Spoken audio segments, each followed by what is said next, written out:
Hello everyone, this is Husker Eurocat welcoming you back to Madden 19 for the PC and the New York Jets franchise.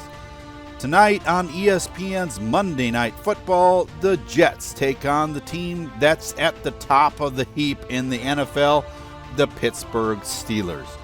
Halfback extraordinaire Le'Veon Bell is out for the next 2 weeks yet with a foot fracture, so Robert Kelly out of Tulane is being plugged into his position. That, I think, is forcing Big Ben to pass the ball a little more, so hence his numbers have gone down from mid-season. Another key is that the Steelers have the number one rushing offense in the NFL, and without Bell's running ability, Pittsburgh has lost 2 of its last 3 games. One of those was against the Bills that the Jets beat last week. Question is, can the Jets take advantage of that whole situation? The New York defense has improved a bit, so Robert Kelly will face the number 13 rush defense in the league. But I feel that the Jets' number 1 pass defense is definitely up to the challenge.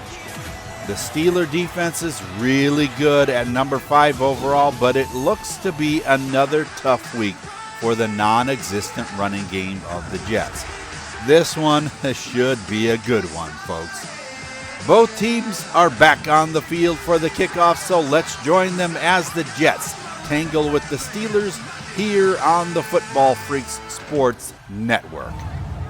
Locke Edwards sends the ball on its way, and we're underway here at Heinz Field.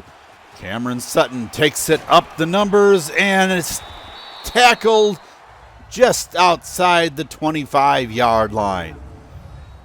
Now Ben Roethlisberger, you see the interception to touchdown ratio is exactly where you'd want to see it. Not too many, but he takes a few chances here and there. Now coming to the line at the 26. Roethlisberger goes back to pass, has all day, throws, and it's intercepted. Trumaine Johnson has it, and he is gone the distance. Touchdown, Jets. On the very first play from scrimmage, the ball intended for Vance McDonald is intercepted by Trumaine Johnson, and he gives the Jets the first score of the evening. Roethlisberger has to be feeling pretty low after having the first play from scrimmage intercepted. Now from the 23, the give is to Kelly, and he only gets a couple.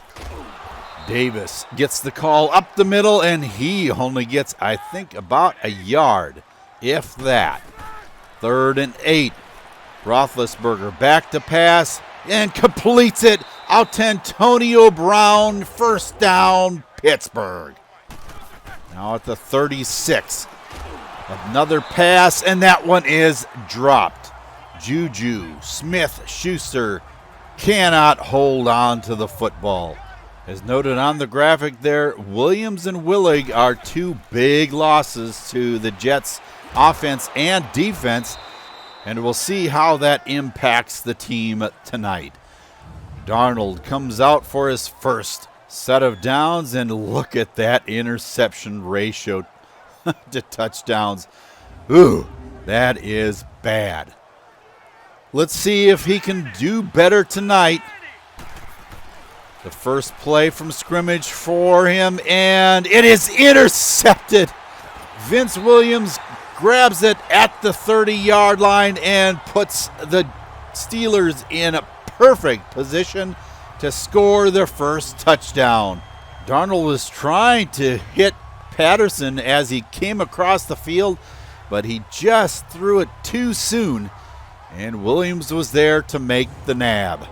So here comes Ben Roethlisberger to try and even up this score, and he has wonderful starting position at the 28-yard line. Back to pass. He throws, and it hits Kelly in the helmet. Incomplete. He gets the call again, up the numbers on the right side, and gets down to the 20-yard line.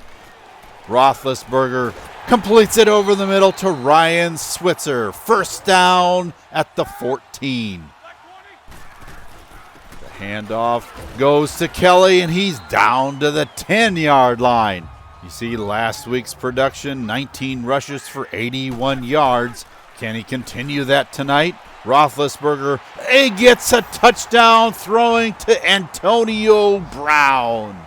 His 5th receiving touchdown of the season, and the Steelers take advantage of the turnover by Darnold and get the first score of the evening for the Steelers. 7-7. Darnold from the 25. Passes across the middle, completes it to Anderson. He's out to the 44-yard line. Last week, 9 receptions for 162 yards and a touchdown. He needs to continue that tonight if he wants to remain in the number 1 position. Montgomery fights his way forward, out on the edge, gaining 5 yards. Throw across the middle again to Anderson, and another first down inside Steeler territory at the 40. 2 minutes left in the first quarter. Montgomery spins his way and gets a 9-yard pickup. 3rd and inches. Crowell gets enough for the first down, and that's about it. Now at the 29. Crowell gets it again and has a lot of room up the numbers on the left side and inside the 20 down to the 15. That brings us to the end of the first quarter with your score 7-7, all knotted up. Now in 2nd and 12, Darnold back to pass, throws, and it's a touchdown. Robbie Anderson catches the pattern going across the middle, and the soup is being made in the end zone by the team. I guess you need to celebrate every accomplishment, but that might be a little bit too premature. Darnold found the matchup that he was looking for. Middle linebacker Ryan Shazier is trying to cover Robbie Anderson, and it just isn't happening. The score is now 13-7. And that extra point is bounced off the left upright and no good. So the score is 13-7. The Jets are up a touchdown, but they missed the extra point. Can the Steelers capitalize on this? Williamson gets Davis in the backfield for a 3-yard loss. Smith-Schuster with the catch at the 30-yard line and tackled at the 31. 3rd and 4. Davis out of the backfield catches the first down pass. 3rd and 8. And it is broken up by Steven Nelson. His 2nd pass deflection of the game. After a failed Jet drive, the Steelers have it again at the 20-yard line, and Kelly goes up the middle for an 8-yard pickup. Again, it's a pass-action pass complete to Smith-Schuster inside Jet territory. 2 minutes left to go in the half, and your score is 13-7. Roethlisberger out of the gun, hits Smith-Schuster for a 9-yard pickup. And Antonio Brown picks up the first down over the middle, making that snag with 1:21 left in the game. The throw is huge, caught by Ryan Switzer and down to the 17. Roethlisberger over the middle, and oh my goodness, that's a fumble. McGee makes the catch over the middle, but he gets hit and loses the football. Let's try and find out who made the hit. And it looks like Marcus May made the hit on him, and that is recovered by Jamal Adams. That kills the Steeler drive. And with 54 seconds left, we'll see if the Jets can do anything. And Darnold is sacked. Ryan Shazier gets his 5th sack of the season. So on 2nd and 17 out of the end zone, Darnold throws wildly and misses Robbie Anderson. 3rd and 17. Across the middle to Robbie Anderson, caught but not enough for the first down. So that gives the Steelers another chance with 6 seconds left. Roethlisberger throws deep, tipped by the defense. Oh, it bounces around and is finally incomplete. And that ends the half with your score 13-7 Jets. Although New York has turned the ball over once and missed an extra point, they still lead the Steelers at the break. One of the keys is that the Jet defense has been able to hold the Steeler rushing attack in a check for this half. Now for some comments from the coaches, let's go to Eurocat Baby and get the scoop for the second half. It seems, Husker, that Steelers coach Mike Tomlin is baffled by the way the Jets D have been stopping up the run. He said holes just are not being open for Robert Kelly to run through, and we're going to need to change some blocking assignments going forward if we want that part of the game to improve. He told me that the Steelers need to show that they are a championship caliber ball team and overcome the adversity of losing their outstanding halfback Le'Veon Bell. Right now, they aren't showing that spark, and that has to be solved. And quick. Coach Dale was very pleased with the play of his defense. An interception and fumble recovery is what was needed, and more of the same is needed if they want to hold off the Steeler offense. He told me that if they want to make sure they're successful in the second half, the offense needs to work on ball security. Not throwing into situations where it may be intercepted has got to stop. He said it was unfortunate that Jason missed the extra point, but at the end of the day, we just need to execute as well as we can, because that's the only way we're going to win. Thank you for that report, and I have to agree with the whole execution thing. And we'll see if the Jets can play as well in the second half as they did in the first. To find out if they do, stay with us because we'll be right back for more game action. Welcome back to Heinz Field on a snowy evening in Pittsburgh for continuing coverage of the Jets and the Steelers. And there is the man that will try to be a little bit more careful with the ball this half, Sam Darnold. After some 3-and-outs from both teams, the Jets have it at the 47-yard line. Darnold back to pass and throws the interception.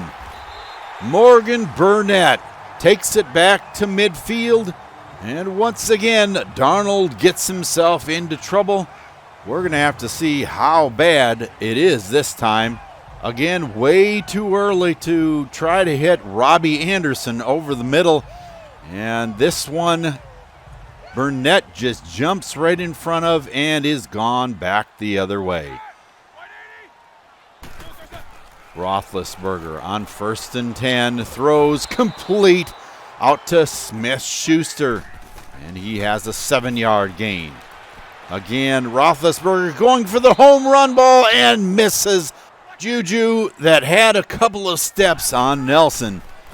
3rd and 3, and Roethlisberger is wild out to the right, and that one is incomplete. Darnold now with 2 interceptions, 88 yards on the evening from the 44-yard line. Drops back and is sacked. Stephon Tuitt making the play back at the 35, and that gives the Jets a 2nd and 20. A play action pass, throw out to Robbie Anderson, and he makes the grab at the 36 of the Steelers and puts the Jets in scoring range. Montgomery now over on the left side. Gets a 9-yard pickup. Check that because they gave him the first down. Now on 2nd and 7. He can't get out of the backfield, just swarmed by Steeler defenders, and you see the graphic there. Neither team is really doing much on the ground tonight. Darnold throws complete to Anderson down at the 18-yard line, but that brings up 4th and 2. So out comes Jason Meyer, and he puts through a 35-yard field goal, and that gives the Jets now a 2-score advantage over the Steelers. Out of the shotgun, Roethlisberger trying to find somebody, and finally does. He finds Antonio Brown for a first down out to the 47. Now on 2nd and 7. Into the 4th quarter. Antonio, ooh, what a juke. And inside the 40-yard line of the Jets. 1st and 15 after a false start by Pittsburgh. Roethlisberger can't find anybody, calls his own number, and keeps on running. Oh, they call him Big Ben for a reason, because he just rambled down the field. Now from the 23, throws into the end zone, and it's intercepted by Marcus May. That one was deflected by Avery Williamson in the end zone, knocked away from the intended target, Ryan Switzer, and Marcus May was in the right place at the right time. And it's Jet football. Darnold trots back onto the field, 125 yards on the evening. And he's going to try and lead the Jets down the field from the 20-yard line, back to pass, and over the middle, and it's intercepted yet again. That one intended for Patterson over the middle, and Darnold again was way too early on the release of that ball, and Williams comes away with his 2nd interception of the evening. Back to the 12-yard line, Williams goes, and that puts the Steelers in the red zone and in scoring position. Can Ben get the ball in the end zone? Roethlisberger back to pass, complete in the end zone. Juju catches it for his first receiving touchdown of the evening. And as a Jet fan, you have to wonder whether or not Pittsburgh is making a comeback in this one. With an extra point here, they'll only be a field goal out of the lead. And you can see on the replay, Nelson just couldn't catch up with Juju to knock that ball out of there. On the return, Corey Grant has it, and he fumbles. Oh, it's recovered by DJ Alexander, and he has it at the 32-yard line. That is just disastrous for the Jets, placing the Steelers already in field goal range, and they could take the lead on this series. Roethlisberger back to pass, completes it out to Antonio Brown at the 15-yard line. Out of the I formation, Roethlisberger to the end zone, and it's knocked away by Steven Nelson. His 3rd pass deflection of the evening. 3rd and 10. Back to pass, complete to Juju, and he only hits it down to the 9-yard line. So it's 4th down, forced to kick. Gostkowski puts through a 26-yard field goal, and the Steelers have taken the lead in the football game. Again to Corey Grant at about the 1. He spins, and there is a flag. I would assume that it's going to be face mask, and indeed it is. And that will move the Jets out to the 37-yard line. Now at the 40, 2nd and 7. Crowell gets the pitch out, and he has tough running yards. A gain of 6, and that brings up 3rd and 1.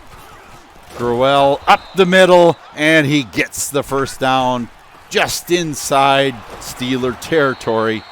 Gruel takes it up the middle for a 4-yard gain. 2nd and 6 out of the gun. Darnold hands it off to Ty Montgomery, and he has big yardage on the right side inside the 30-yard line. That brings us to the 2-minute warning with the Steelers on top 17-16. Again, the same play. Montgomery, first down to the 16-yard line. The handoff goes to Montgomery over the left side. New York seems to be determined to run this ball down the throat of the Steelers. And Montgomery, a 10-yard break into the end zone. And the Jets take the lead. The celebration ensues, and they are going bobsledding. If you're an offensive line coach, you love to see plays like that because they opened up a hole in that defense big enough for Mack Truck to drive through. The offense of the Jets is staying on the field for a 2-point conversion. Darnold back to pass, bounces it off of Cordero Patterson, and he can't make the catch. Actually, that bounced off the helmet of a Steeler defender. Not sure who it was at this point, but Shaquem Griffin was applying the pressure on Darnold, and he just had to get rid of that one. So it's 22-17. The Jets have the lead, and the Steelers run the football for a 3-yard gain. Roethlisberger back to pass, can't find anybody open, and finally is sacked. Scratch that, he was past the line of scrimmage, so it was a 1-yard gain technically, and Avery Williamson knocks that one away. 4th and 6, and Antonio Brown makes the catch over on the right side. First down, Steelers. Again, McDonald catches the ball over the middle. 2nd and 10 now at the 41 of the Jets. The pass is over the head of Antonio Brown. 3rd and 10. Roethlisberger back to pass, completes it. No! Williamson knocks that one out of there. So on 4th and 10, the completion is made. In the slot to James Washington. Now with 2 seconds left, a throw to the end zone, and it's intercepted. Marcus May makes his 2nd interception in the end zone, and that brings the ball game to a close, 22-17. The Jets complete the defeat in the City of Champions. The defense withstands a last-minute drive down the field by the Steelers, and Marcus May has a 2nd interception in the end zone to put the comeback hopes of the men in black and gold on permanent hold. That makes losses for Pittsburgh 3 of the last 4 games, while the Jets make it 4 wins in a row. New York officially has a streak going, and I don't mean a losing streak, which I would think is technically a skid, not a streak. I could be wrong, but anywho, the Jets are winners again. Offensively, the Steelers had the edge in passing, but when it came to the running game, the Jets' D shut it down. They had 26 yards at halftime and were able to only rack up 26 more on the ground in the second. I don't care if it was their 2nd string halfback. That is an accomplishment for this rushing defense. If you take a look at the stats, you'll see that the Steelers had the edge in a lot of categories. Where the Jets seem to have made a difference was in 3rd down conversions. No penalties, time of possession, and although both teams had 4 turnovers, the Jets seemed to have the upper hand in the time and place of the turnovers. Minus that blunder by Darnold deep in Jet territory, of course. Speaking of Darnold, 60% complete wasn't awful for him. But those interceptions, what to do. It's scary to think what his passing game would be like if we didn't have to endure him giving the ball away so often. Next question though, where did that running game come from? I know that 99 yards on the ground isn't stellar, but for this team, this season, it is. If they keep this up, they may even get out of last place in the NFL. In the passing game, there were only 3 receivers for the entire game. And not getting out of double digits receiving for Anderson was almost a bad game for him, I'm sure. In this case, you have to give it up for the Steelers secondary, not allowing a big night through the air. The defense was terrific this evening. Again, Avery Williamson proved to be the man. I understand that you get a lot of action being in the middle of the defense like that, but he is consistently at the top of the tackle list. One thing does concern me a little, that being as we don't see a defensive lineman in the mix until well down on the stat board. For a rush defense to really see any consistent gains, I think we're going to need to have some significant increase in the number of tackles that these guys can make. Even though Trumaine Johnson has a little age on him, he showed tonight that he still has plenty of game. Nice pick 6. Then there is the player of the game, Marcus May. It's outstanding to see the progress that he's made in the last couple of seasons. He's definitely setting himself apart and becoming a superstar on this team. So well did he play that he even won AFC Defense Player of the Week honors. Outstanding. The only player to get an upgrade this week is cornerback Steven Nelson. Recently promoted to first string cornerback over the aging Dre Kirkpatrick. He gets a zone upgrade, and although he only gets a +1 for that skill, he gets a +2 for both awareness and play rec, so that'll come in handy as the Jets finish out the regular season. Up next for the Jets is traveling to Hard Rock Stadium for game number 2 with the Miami Dolphins. The last time these teams met was in week 4, and the Jets got the upper hand in MetLife 24-14. Sam Darnold threw for 376 yards and only 1 interception. To have another game like that. This may be the game to do it in, though. The Dolphins are in last place in the NFL defensively. Question is, which is worse, the pass or the rush defense?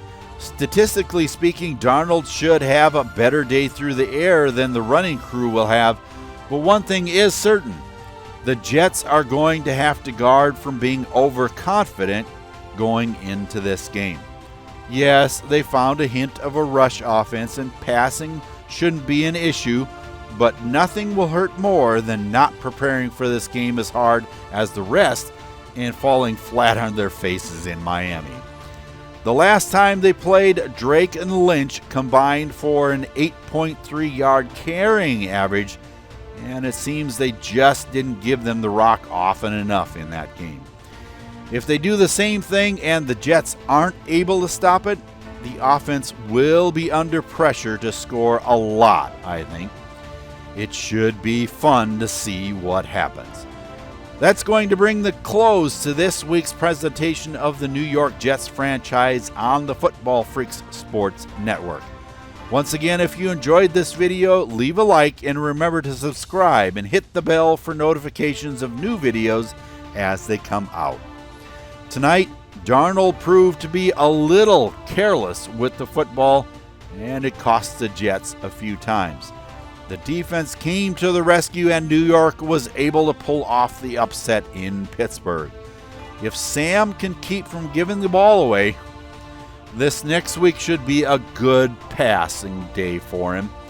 If not, the defense may have to come to the rescue again. Will the rush defense show up like they did against the Steelers is the big variable. Can the number 22 offense in Miami score on the number 1 defense in New York? The Jets now find themselves alone at the top of the AFC East and are determined to stay there. If they can win, it will mean a division crown, an achievement that hasn't been in the hands of the Jets since the 2002 season when they won the AFC East with a 9-7 record. Can they get one step closer with a win in Miami? To find out, be with us for the Jets and the Dolphins. And until I see you in Hard Rock Stadium for Eurocat Baby and the rest of the crew here, this is Husker Eurocat saying so long for now, and have a good day, everyone.